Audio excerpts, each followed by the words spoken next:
भूर्भुवः स्वः तत्सवितुर्वरेण्यं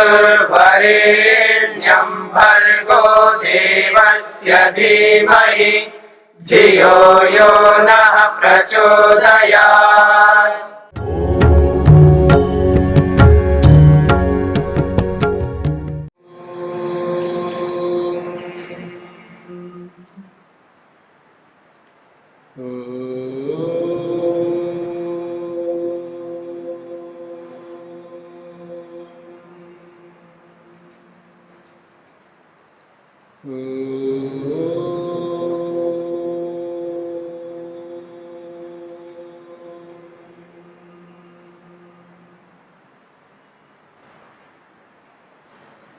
सांख्य दर्शन का 79वां दिन।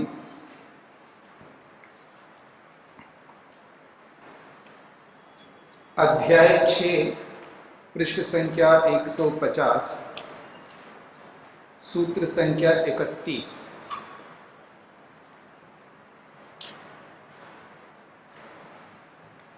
अभिमान को, उपराग को कैसे दूर किया जा सकता है, इस बात को लेकर के प्रसंग चलाया गया है।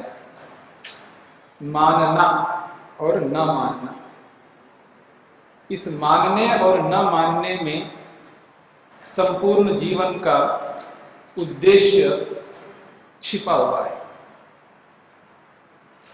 विपरीत मानने पर उद्देश्य की पूर्ति कभी नहीं हो सकती, इस बात को सभी जानते हैं।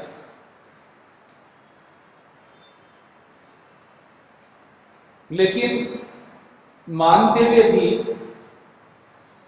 ऐसा माना जा रहा है कि जो उद्देश्य से दूर होता जा रहा है व्यक्ति। तो ये जो अभिमान है, ये जो उपराग है, आरोप है, मन को और आत्मा को एक मानना, मन को और आत्मा को एक मानना, शरीर को आत्मा को एक मानना, विभिन्न प्रकार की अपनी जो स्व संपत्तियां हैं, उन सब संपत्तियों को और आत्मा को एक मानना, स्व और स्वामी को अलग ना देखना, स्व और स्वामी को अलग ना देखना, जो अस्मिता नामक राग है।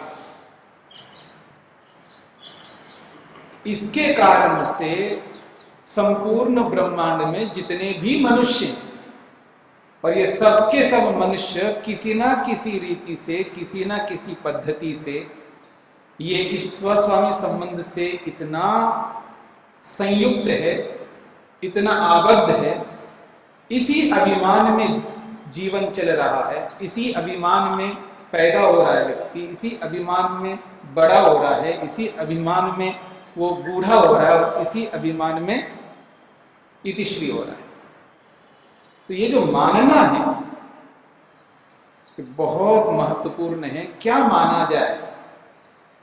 जो वस्तु जैसी है उसको उसी रूप में माना जाए, या जो मैं मानता हूं उसके अनुरूप उस वस्तु को बनाया जाए। हमने जो चर्चा की थी ना, देखो जी भगवान को तो मानने वाली बात है, मैं ऐसा मानता हूं तो भगवान ऐसा हो जाएगा, कितनी बड़ी बात है। तो इसी प्रकार से हम अलग अलग व्यवहारों में ऐसा ही करने लगते हैं। अगर ऐसा ही हो, मैं मानना राजस्थान में तो रेत ही रेत है, इसको चीनी मान लो, तो मानने की बात है, मैं चीनी मान लेता हूं, चीनी बन जाएगा रेत।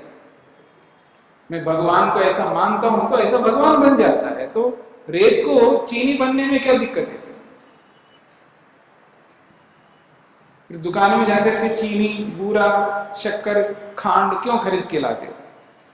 मान लो ना, राजस्थान में तो बहुत है रेत, मिट्टी मिट्टी है। किसी मिट्टी को जो है आप खांड के रूप में देख लो, किसी मिट्टी को जो है आप शक्कर के रूप में देख लो, किसी को आप चीनी के रूप में देख लो, किसी को आप मिश्री के रूप में भी देख सकते हो ना। पूरा मिलेगा आपको राजस्थान में, सभी वेराइटीज मिल जाएंगी। तो कहने का ये अभिप्राय है कि मानना जो है यही हमारे जीवन में है कि उपराग, ये जो अभिमान है ना, इसी अभिमान को कैसे रोका जा सकता है, ये प्रसंग है। ध्यान के माध्यम से, धारणा के माध्यम से, प्राणायाम के माध्यम से, यम नियम के माध्यम से, अर्थात योगाभ्यास को अपना करके इसी उपराग को, इसी अभिमान को दूर किया जा सकता है। अब हमें ध्यान करना है। अब ध्यान करना है तो जहां चाहे वहीं नहीं बैठ सकते हो ना, स्थान तो चाहिए, होना चाहिए।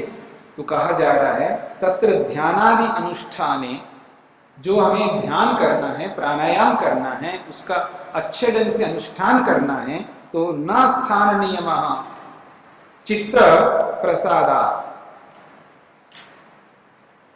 स्थान का कोई ऐसा नियम नहीं, भाई ऐसे ही यही स्थान ध्यान के लिए ठीक है, दूसरा स्थान ठीक नहीं, बस यही स्थान होना चाहिए। न स्थान नियम, तो स्थान का कोई नियम नहीं। ध्यान करने के लिए स्थान का कोई नियम नहीं। नियम क्या है?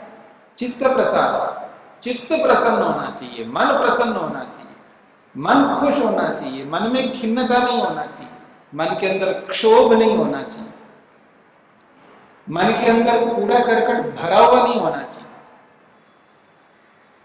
मेरी बात समझ रहे ना? चित्त प्रसाद, चित्त प्रसन्न रहे। जिसका मन खुश है, प्रसन्न है, वो तो कहीं भी बैठ करके ध्यान करे। यदि मन प्रसन्न नहीं है, आप कितना ही अच्छे स्थान पर जाइएगा तो आपको बाधा ही बाधा दिखाएगी।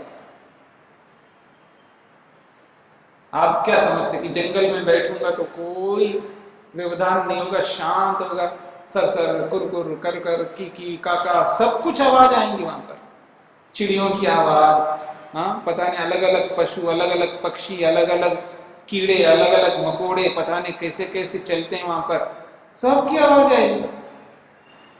उपवरे गिरी नाम संगमे च नदी नाम, आप गिरियों की कंदराओं में, उधर संगमों में और नदियों के किनारे पे जाओ, समुद्र कहीं भी जाओ, आवाज तो आएगी आएगी। आप उस आवाज से कैसे बचोगे आप? मेरी बात पकड़ में आ रही है ना? व्यवधान तो होगा ही व्यवधान। व्यवधान जो है अंदर का व्यवधान है, इसको हटाना पड़ेगा। बाहर का व्यवधान को आप हटा ही नहीं सकते,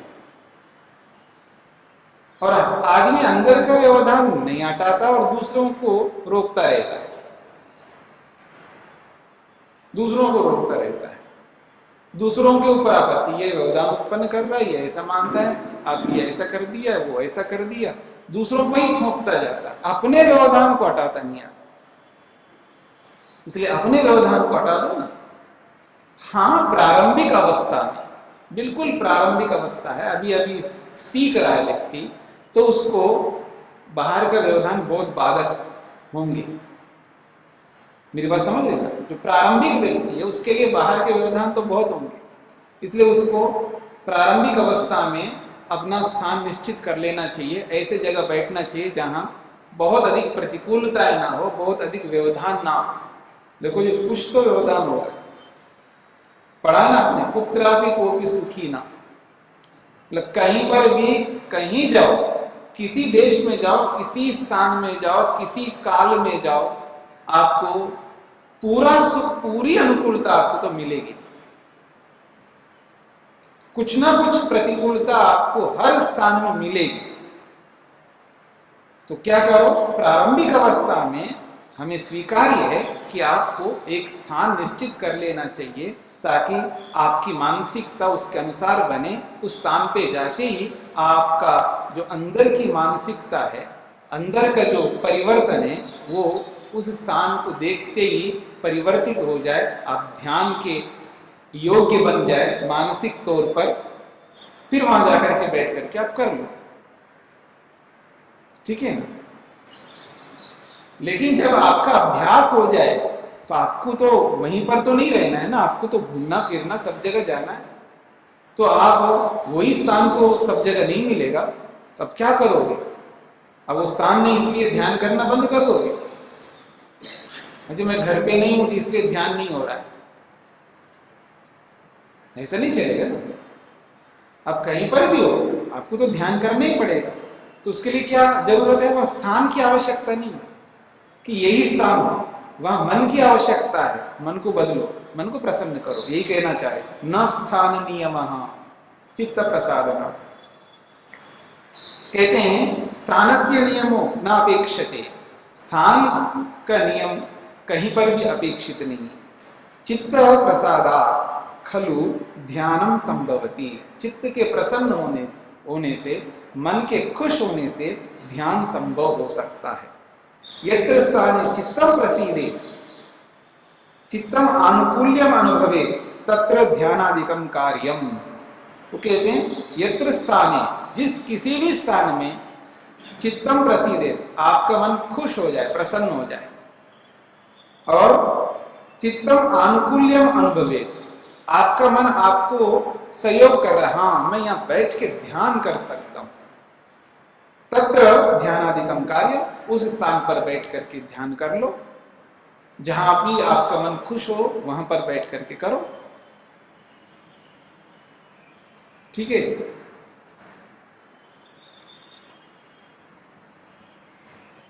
कई बार ऐसी भी परिस्थिति आती है, आपको बस में जाना पड़ता है, ट्रेन में जाना पड़ता है ना, प्लेन में जाना पड़ता है, और आपका ध्यान का समय हो गया, ठीक है। मान लीजिए कोई बस में जा रहा है, बस की आवाज देखिए कितनी आती, बस की छोड़िएगा, बस में 50-60 लोग बैठे रहते हैं, वो शांत थोड़ा रहते हैं। ये भगवान क्या बोलते हैं, ये भारत है, कोई विदेश नहीं है। हाँ, विदेश में बस में 60 बैठे या चाहे 100 बैठे, बिल्कुल शांत रहता है। हाँ, बिल्कुल शांत रहता है। किसी को बोलना हो ऐसा बोलता है तो बगल वाले आदमी को डिस्टर्बेंस नहीं होता है। आप बहुत बड़े बड़े एयरपोर्ट होते हैं और बड़े बड़े रेलवे स्टेशन होते हैं, बिल्कुल पिन ड्रॉप शांति शांति होते हैं, ऐसा शोर नहीं होता जैसे यहाँ होता है। यहाँ के बस स्टैंडों पर, यहाँ के रेलवे स्टेशनों पर, यहाँ के विमान स्थान पर, जैसे ही विदेश से नीचे उतरते ही बस एकदम ऐसा होता है माहौल जैसे पता नहीं किस लोक में आ गए, ठीक है। स्वामी जी, ये खलु शब्द क्या है? ये बहुत से श्लोकों में आया है। क्या ये शब्द है ना, खलु, खैलू, खलु? हाँ, ये क्या है? ये बहुत से श्लोकों में आता है। बैठिएगा जी। ये तो आपको इनमें से कोई भी बता देंगे, इसलिए मैं कहता हूं ना आपको वहां बैठना चाहिए। इसलिए मैं कहता हूं आपको वहां बैठना चाहिए।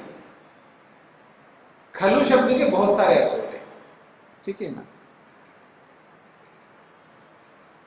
खलु का अर्थ होता है निश्चय से, ठीक है ना। निश्चय अर्थ कहने के लिए खलु शब्द का प्रयोग होता है।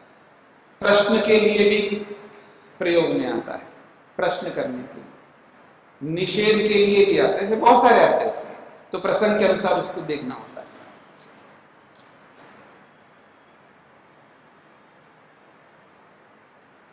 तो मेरा कथन था कि जो स्थान है, प्रारंभिक अवस्था में स्थान निश्चित होना चाहिए, लेकिन हमेशा आदमी को प्रारंभिक अवस्था में नहीं रहना चाहिए। मेरी बात समझ रहे ना। और सालों हो जाता है व्यक्ति, नहीं जी मेरा ध्यान का स्थान तो यही है, मैं यही करूंगा। हमेशा प्रारंभिक अवस्था में रहोगे क्या? उस अवस्था से थोड़ा ऊपर उठो ना। ये तो वही जी मेरे को मेरे रूम में ही निद्रा आती, बाकी किसी भी रूम में आप ले जाओ मेरे को निद्रा ही नहीं आती, ये क्या मतलब हुआ? मेरे को तो अपने ही घर में नींद आती, बाकी बाहर मैं जाता ही इसलिए नहीं क्योंकि नींद ही नहीं आती, मैं जाता इसलिए नहीं क्योंकि मेरे को मेरे कमरे में नींद आती है, ये क्या मतलब? हमेशा वहीं पर रहोगे क्या? ऊपर नहीं उठना है आपको? थोड़ा आगे नहीं बढ़ना है क्या? हर परिस्थिति में नींद लाना सीखो, हर परिस्थिति में रहना सीखो, हर परिस्थिति में रहने का अपने आप को बनाओ, यही तो तप है। हम ये नहीं कहना चाह रहे हैं ऐसा रूम में नहीं रहना है, रहो ना। आप अपने रूम को बहुत अच्छा रखते हो, रहो उसमें, लेकिन ये मत सोचना कि इसी में रहूंगा। कहीं भी जाकर के रह सकते हो ना, तो आना जाना सब जगह होता ही है, रहना है, और वैसे ही रहना जैसे अपने रूम में रहते। ये मानसिकता बना के रखना होगा।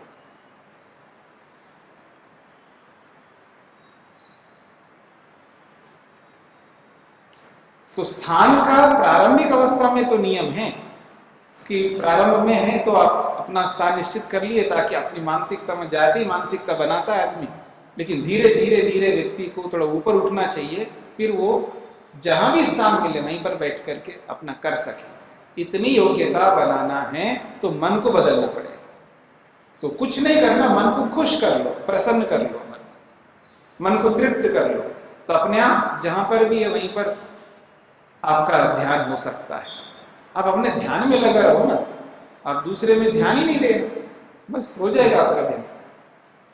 अब बस में कितनी आवाज आती है, ठीक है ना, बाहर की आवाज अलग, बस की आवाज अलग, और बस के अंदर बैठे हुए लोगों की आवाज अलग, ठीक है। अब एकाग्र हो जाओ और बोल जाओ आप अपना जो भी मंत्र बोलते हैं, हाँ, तो आप अपने मंत्र को ऐसा बोलो, थोड़ा आवाज में बोलो, थोड़ा अगर आपको ऐसा लगता है इतनी धीमी आवाज में बोलो कि आपकी आवाज के साथ आप जुड़े रहे और दूसरों की आवाज आए नहीं आपको। ऐसा भी कर सकते हो ना, आप ऐसी आवाज में बोलो कि ओम शन्नो देवी रविष्ठय, अगर ऐसा आप बोल रहे हो तो आप अपना शन्नो देवी रविष्ठय में लगे रहते हैं। आप बोलो ना ऐसे ओम शन्नो देवी रविष्ठय। जब वो लोग इतना जोर जोर से बोल सकते हैं तो आप अपनी आवाज को ऐसे रखो ना, उनको कोई समस्या ना आपको कोई समस्या। नहीं बहुत आवाज आ रही इसलिए समय नहीं मिला, मैं दिन भर बस में था इसलिए ध्यान ही नहीं किया। अच्छा, बस में बैठ के खाते हो, बस में बैठ करके सारे काम करते हो, हाँ, पता नहीं बस में बैठ करके क्या क्या काम करता है आदमी, खाना पीना सब कुछ करता है। जब सब कुछ कर सकता है बैठ करके तो ध्यान क्यों नहीं कर सकता? ध्यान भी कर सकता है। इसलिए स्थान न स्थान नियम, स्थान का कोई नियम। नियम क्या है? चित्त प्रसाद, चित्त प्रसाद होना चाहिए, चित्त प्रसन्न होना चाहिए, यही बात की जाए, सूत्रार्थ लिखिएगा।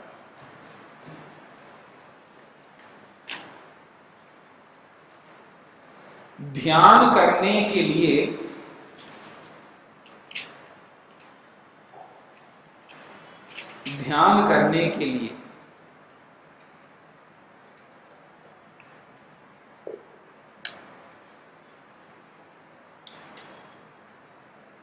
निश्चित स्थान का कोई नियम नहीं है। ध्यान करने के लिए निश्चित स्थान का कोई नियम नहीं है।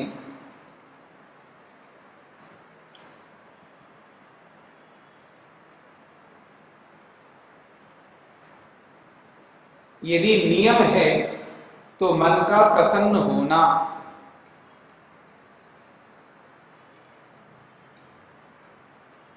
यदि नियम है तो मन का प्रसन्न होना आवश्यक है। यदि नियम है तो मन का प्रसन्न होना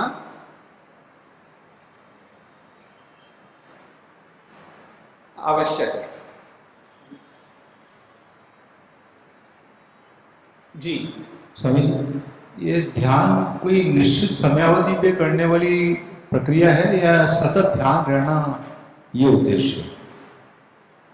पहली बात तो सतत ध्यान तो नहीं हो सकता। सतत ध्यान का मतलब आप दूसरे कोई काम नहीं करेंगे। कार्य करते हुए ध्यान नहीं, कार्य करते हुए ध्यान नहीं हो सकता। उसको ध्यान नहीं कहते जो आप जो पूछना चाह रहे हैं ना, श्रवण कहते हैं। नहीं, सतत ध्यान का मतलब है आप दत्त चित्त होकर के कार्य को करना। जिस कार्य को कर रहे हो उस कार्य में मन को लगा करके ढंग से कार्य को संपन्न करना, ये है ध्यान से करना। जैसे बोलते हैं ना, हाँ जी मैं बाजार जा रहा हूँ, थोड़ा ध्यान से जाना, बोलते हैं ना हम लोग। आप अपने बच्चे को बोलते हो ना, बेटे को, जो भी आपके परिवार में है, तो बाजार जा रहे हैं, कहीं बाहर जा रहे हैं, थोड़ा ध्यान से जाना, ध्यान से चलना, ध्यान से गाड़ी चलाना, ध्यान से आना जाना। ये जो ध्यान है वहां सावधान होकर के चलना, इसका ही अभिप्राय होता है। जैसे दादी थी, चक्की पीसते टाइम भी भगवान का नाम लेती रहती थी, भजन करती रहती थी। कौन दादी? मेरी दादी। अच्छा, तो क्या उसको ध्यान और स्मरण की कैटेगरी में नहीं मानेंगे? नहीं उसको ध्यान नहीं कहते, उसको कहते ईश्वर प्रणिधान। क्या कहते हैं? ईश्वर प्रणिधान। योग में 8 अंग हैं, उन 8 अंगों में दूसरा अंग नियम है। नियम के 5 विभाग हैं, उन 5 विभागों में एक विभाग का नाम है ईश्वर प्रणिधान। ईश्वर प्रणिधान का अर्थ ये होता है, जैसे आप मेरे से बात कर रहे हो, मैं आपसे बात कर रहा हूं, हम दोनों आपस में बात करते हुए सतत ये अनुभव कर रहे हैं कि दिन में हम बात कर रहे हैं। तो दिन की अनुभूति है या नहीं आपको? मेरे से बात करते हुए आप दिन में बात कर रहे हो या रात में बात कर रहे हो? दिन में बात कर रहे हो, आपको अनुभूति हो रही है ना दिन में बात करते हुए, है या नहीं? ठीक इसी प्रकार चक्की पीसते हुए भगवान का ध्यान रहता है कि भगवान मेरे को देख सुन जान रहा है, भगवान की उपस्थिति में मैं ये काम कर रही हूं। ऐसा आपकी दादी कर रही थी, ऐसा उसको ध्यान नहीं कहते, उसको ईश्वर प्रणिधान कहते। ठीक है, चले। जो हम लोगों को सुनते हैं, नाम जपते रहो काम करते रहो, क्या वो ध्यान में नहीं आता है? वो ध्यान में नहीं आता है। देखिए, ध्यान में और कोई काम नहीं हो सकता। ध्यान का कोई है जिसमें और कुछ नहीं कर सकते, जिसमें तो केवल ईश्वर का ही ध्यान होता है।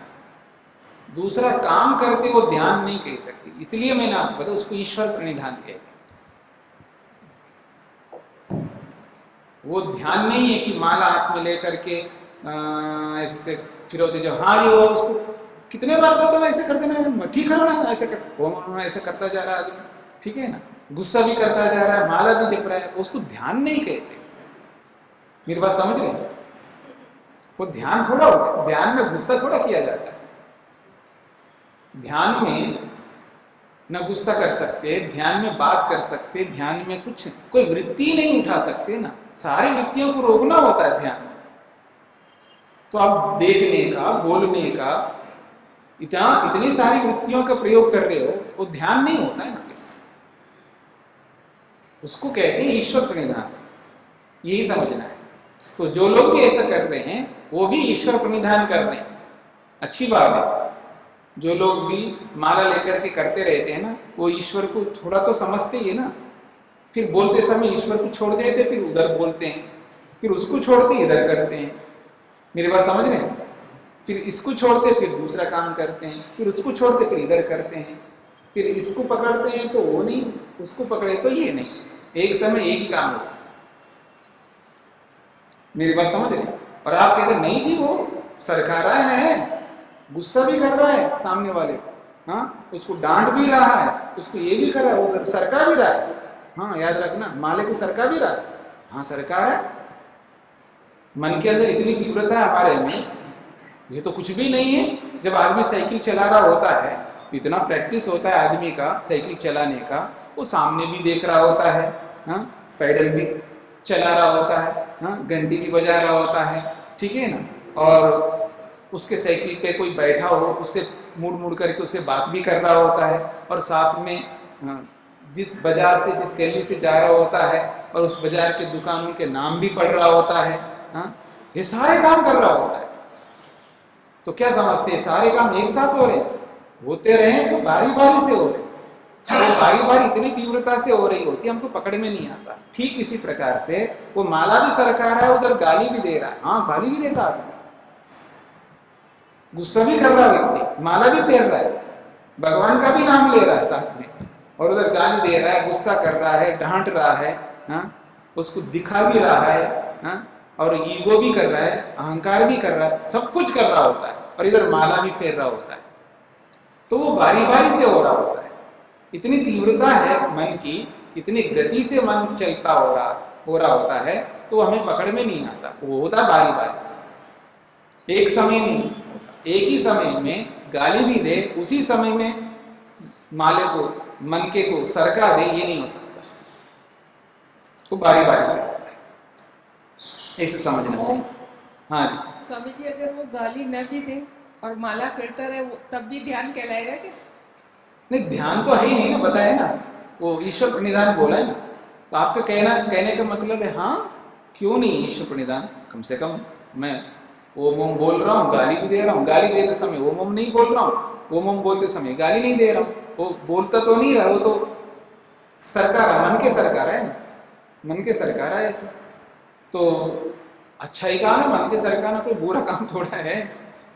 उस अच्छे का अच्छा फल मिलेगा, उस बुरा बोलने का बुरा फल मिलेगा। मतलब वो तो ध्यान तो कहलाए, वो लोग ध्यान समझते हैं, पर ये ध्यान तो है नहीं वैसे, माला फेरना बैठ के। नहीं, आप क्या समझते हो उस माला फेरने? मुझे भी ध्यान नहीं लगता है वो। तो यही तो मैं बता रहा हूँ ना, जी ये ध्यान नहीं, यही तो बता रहा हूँ ना। फिर आप बार बार उसको क्या, वो ध्यान तो नहीं है ना, वो ध्यान तो नहीं, ये क्यों कहा जा रहे हैं? जब मैं बता रहा हूँ तो ध्यान तो है ही नहीं। मैं तो आपसे इसलिए कह रही हूँ कि वो लोग इतनी ऊंचाइयों तक अपने आप को पहुंचा हुआ समझते हैं, तो इसका तात्पर्य क्या हुआ? नहीं, वो उतनी ऊंचाइयों तक जो पहुंच रहे हैं, वो किस कारण से पहुंच रहे हैं, वो एक अलग बात है। केवल मन के तो सरका करके नहीं पहुंचता आदमी। जैसे हरे रामा हरे कृष्ण वाले खाली माला ही फेरते हैं सारा दिन। कोई भी फेरता हो, केवल माला फेरने मात्र से कोई ऊंचाई तक नहीं पहुंचता है, ये याद रखना। मेरी बात को समझ ले, केवल माला फेरने से नहीं करता, और भी काम करता है ना, वो बहुत परोपकार करता है, और भी अलग अलग एक्टिविटीज करता है ना, बहुत सारे काम करता है, उसके साथ साथ माला भी फेरता है। तो माला फेर रहा है तो अच्छी बात है, भगवान का नाम ले रहा अच्छी बात है, और जितना वो लेता है उसका फल मिलेगा, उसके अलावा जो भी करता है उसका भी फल मिलेगा। तो आपको ये बात पकड़नी है, माला फेरना ध्यान नहीं है, ये बुद्धि में बिठाना, क्योंकि वो करता हुआ भी दूसरे काम कर रहा होता है। और जिसको ध्यान कहते हैं, वो ध्यान का ये मतलब होता है कोई दूसरा काम आप नहीं कर सकते। मेरी बात समझ में आ रही? आप ना तो आंखें खोल सकते हो, ना आप शरीर हिला सकते हो, ना खुजली कर सकते हो, ना गिटक सकते हो, ना हिलना डुलना खुजली करना, ये सब बंद रहेंगे। बिल्कुल स्टैचू की तरह, पत्थर की मूर्ति की तरह अपने आप को बिठा के रखना पड़ेगा, स्थिर सुखमासनम करना पड़ेगा ध्यान में। मेरी बात समझ में आ रही? तो स्थिर सुखमासनम, आसन लगा करके बिल्कुल अपने आप को स्टिल करना पड़ेगा, अपने आप को पत्थर की मूर्ति के समान बनाना पड़ेगा। फिर उसके बाद आंखें बंद करनी होगी, उसके बाद कोई बाह्य एक्टिविटी, बाह्य क्रियाकलाप सब बंद करना होगा, शारीरिक बाह्य क्रियाओं को, समस्त क्रियाओं को बंद करना होगा। अब केवल अंदर से आपको करना होगा। उसमें प्रारंभिक व्यक्ति वाणी से कर सकता है, मुंह पीला करके कर सकता है, कोई ऊंचा बोल करके कर सकता, कोई धीमा बोल करके कर सकता, कोई उपांशु कर करके बोल सकता, होठों को हिला करके ध्यान कर सकता, और अच्छा अभ्यासी है तो इनको भी बंद करके मन से कर सकता है। फिर वो बाहर सारी क्रियाएं तो बंद हो गए, फिर उसमें मन केवल उसी ध्यान में रहे, तब वो ध्यान कहलाए। द्यो शान्तिरन्तरिक्षं शान्ति पृथिवी शान्तिरापः शान्तिरोषधयः शान्तिः वनस्पतयः शान्तिर्विश्वे देवाः शान्तिर्ब्रह्म शान्ति सर्वं शान्ति शान्तिरेव शान्ति क्षमा शान्तिरेधि। ॐ शान्ति शान्ति शान्तिः।